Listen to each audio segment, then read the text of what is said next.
अस्सलाम वालेकुम, welcome back to the cricket champion show. हाजिर हैं एक नए एपिसोड के साथ। शुएब मलिक के ऊपर एलिगेशन लग चुके हैं मैच फिक्सिंग के। उसके ऊपर वो जिस टीम को छोड़ के गए थे, सुनने में आया था उनका जो कॉन्ट्रैक्ट है टर्मिनेट हो गया। उनके ऑनर ने आगे एक वीडियो पैगाम दिया है। क्या सारी सूरत हाल है उसके ऊपर बात करेंगे। उसके साथ साथ भाई साहब पीएसएल की सप्लीमेंट्री कैटेगरी की जो पिक है, जो ड्राफ्टिंग है, उसकी डेट अनाउंस कर दी गई है, उसके ऊपर भी बात करेंगे। फिर पीएसएल के अंदर भाई एक बड़े प्लेयर का नाम जो कि इस दफा उसका पार्ट नहीं होंगे, उन्होंने माजरत कर लिया। वो पिक किए गए थे, किस टीम ने किया था, किस टीम का क्या नुकसान है, उसके ऊपर भी बात करेंगे। उसके साथ साथ फखर जमान ने सपोर्ट कर दी है साइम अयूब की और आजम खान की। उन्होंने क्या कहा वो बात करेंगे। और भाई साहब इंडिया वर्सेस जो मैच चल रहा है, क्या कौन सी टीम है, इंग्लैंड और ऑस्ट्रेलिया वर्सेस वेस्ट इंडीज, उसके ऊपर भी सारी डिटेल आपके साथ शेयर करेंगे। मैं सईद फैजान से आपके लिए लाता हूं क्रिकेट से रिलेटेड मजेदार किस्म का कंटेंट। आप दोस्तों से हमेशा छोटी सी रिक्वेस्ट होती है, चैनल को सब्सक्राइब कर दिया करें। भाई साहब सबसे पहले जो बड़ी खबर वो शुएब मलिक से रिलेटेड। कल एक खबर चली कि शुएब मलिक ने पिछले परसों के एक मैच में उन्होंने एक ओवर के अंदर तीन तीन नो बॉल की और फिर उसके अंदर 18 रन उन्होंने दिए और उससे नेक्स्ट मैच में उनको बाहर बिठाया गया। लेकिन बात यहां तक नहीं रुकी।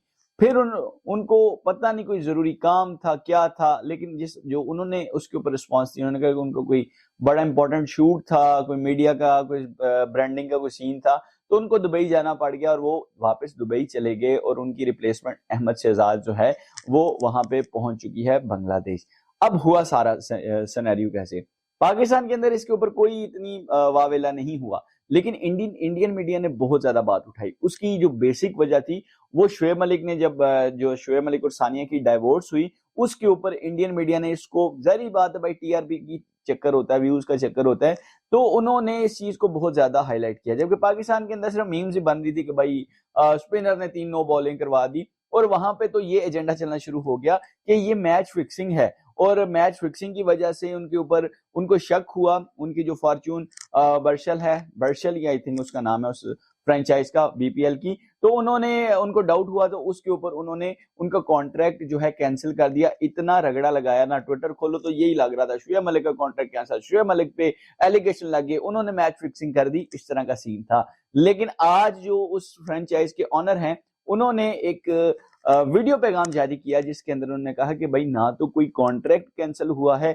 ना कोई ऐसी बात है, शुएब अपने काम से गए हैं, मे बी वो लेटर ऑन वो दोबारा बीपीएल को ज्वाइन कर लें। लेकिन जो ये सारा सिनेरियो क्रिएट किया गया, ये ट्रेंड चलाए गए, ये सिर्फ और सिर्फ इंडियन मीडिया के ऊपर ही चलाए गए। पाकिस्तान में ऐसा कोई इतना सीन ही नहीं चल रहा था। यहाँ पे लोग ऐसे ही उसका मजाक उड़ा रहे थे कि भाई स्पिनर हो के 3-3 नो बॉलिंग करवा रहा है। लेकिन वो सारा टीआरपी का भी चक्कर होता है और वो जारी सी बात है, सानिया और शुएब की डिवोर्स हुई पहले थी लेकिन खबर बाद में आई, और ऊपर से शुएब की शादी भी, तो इसको वो जितना हो सकता था कैश करने के चक्कर में ये सारा सिनेरियो क्रिएट हुआ है।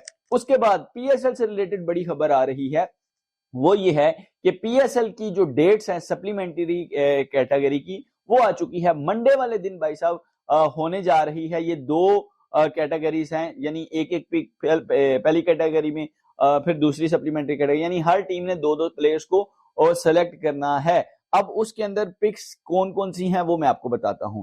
जो सप्लीमेंट्री कैटेगरी है, यानी 2-2 तो पिक हो चुकी हैं, तीसरी और चौथी की बारी है। तीसरी में जो सबसे पहली पिक है वो है पेशावर जल्मी की, सेकंड पिक है इस्लामाबाद यूनाइटेड की, थर्ड पिक है कराची किंग की, चौथी जो पिक है वो मेरी फेवरेट टीम लाहौर कलंदर की, देन पांचवी जो है मुल्तान, और आखिरी है कोयटा की।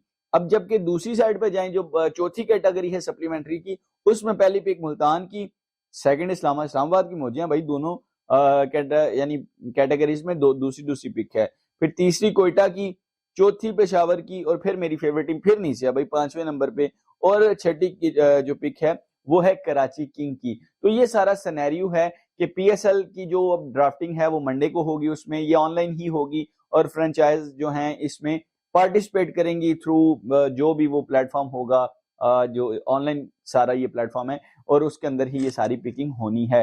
तो होप सो भाई लाहौर कलंदर वालों यार अच्छी पिक्स करना। वैसे तो टीम तकरीबन ठीक है, लेकिन अगर एक दो मजीद अच्छा प्लेयर आ जाए तो हमारे पास वैरायटी ज्यादा आ जाएगी और हम अच्छा कर सकते हैं। तो भाई मेरा तो ये है। फिर एक बड़ा नाम जो कि पेशावर ज़ल्मी की जानिब गालिबन खेलने वाला था, जिसका नाम है नूर अहमद।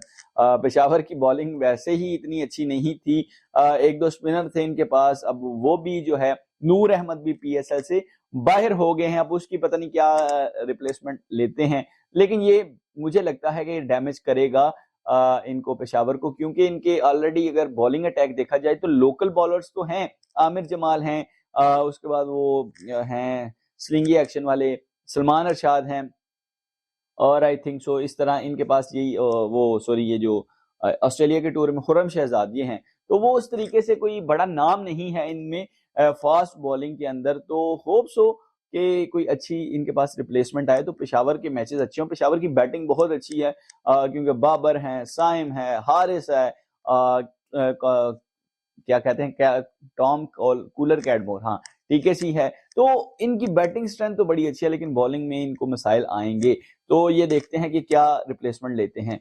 उसके बाद भाई जो बड़ी खबर है वो फखर जमान मैदान में उतरे हैं, अगर सपोर्ट कर दी उन्होंने साइम और आजम खान की, कहा कि भाई ठीक है फेलियर्स होते हैं, लेकिन हमें मजीद इनको चांसेस देने पड़ेंगे, ये इनके अंदर टैलेंट बहुत है, ये बहुत अच्छा कर सकते हैं। आजम खान की अगर मैं बात करूं, यार ये इस बंदे में लीग क्रिकेट का ये बादशाह, लीग क्रिकेट में नहीं छोड़ता, इतने इतने लंबे छक्के मारता है।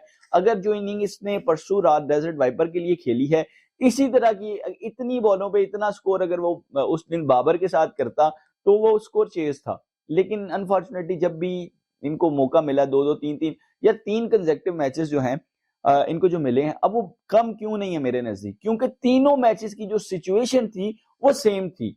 आपको 12-14 अपनी वही गेम खेलनी थी, दो दो छक्के मारने थे या तीन तीन बाउंड्रीज करनी थी, यही आपकी स्ट्रेंथ थी।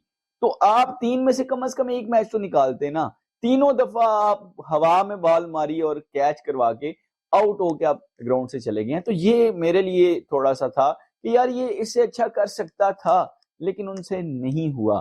तो पता नहीं इसमें क्या है। उसके बाद जो चल रहे हैं इंटरनेशनल मैचेस चल रहे हैं, इंडिया वर्सेस इंग्लैंड, उसके अंदर शुभमन गिल एक दफा से फिर से भाई साहब फेल हो चुके हैं। उम्मीदें काफी थी, इंडिया के अंदर मैच था तो, लेकिन कोई इतना खास इंपैक्ट नहीं डाल सके। यशवी जायसवाल अच्छा खेले हैं, केएल राहुल अच्छा खेले हैं, और अभी इस टाइम पे जो बैटिंग कर रहे हैं रविंदर जडेजा, वो भी 81 रन के ऊपर कर रहे हैं।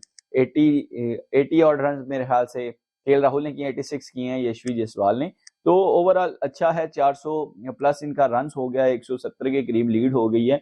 तो मेरा नहीं ख्याल कि इंग्लैंड इस मैच में वापस आ सकता है, क्योंकि बहुत मुश्किल है, टर्निंग ट्रैक्स हैं, क्वालिटी स्पिनर्स हैं, तो लगता नहीं, क्योंकि अक्षर पटेल, अश्विन और जडेजा भाई ये इन विकेट्स के ऊपर नहीं हिलने देंगे, ये बड़े प्रोफेशनल हैं और क्वालिटी है इनके अंदर, इनके पास वेरिएशन है, स्पिन के अंदर वेरिएशन, तो इस वजह से ये इफेक्टिव हो जाते हैं।